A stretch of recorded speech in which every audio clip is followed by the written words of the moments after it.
Welcome back to another technical deep dive here in the debug zone. Today we're tackling a big question and breaking it down with insights from other users. Hopefully this clears up some misconceptions and helps you get the answer you need. So buckle up, stay a little curious, and let's jump right in.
And that's a wrap.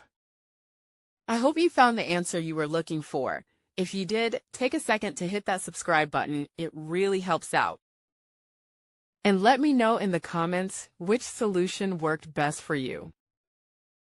See you next time in the debug zone.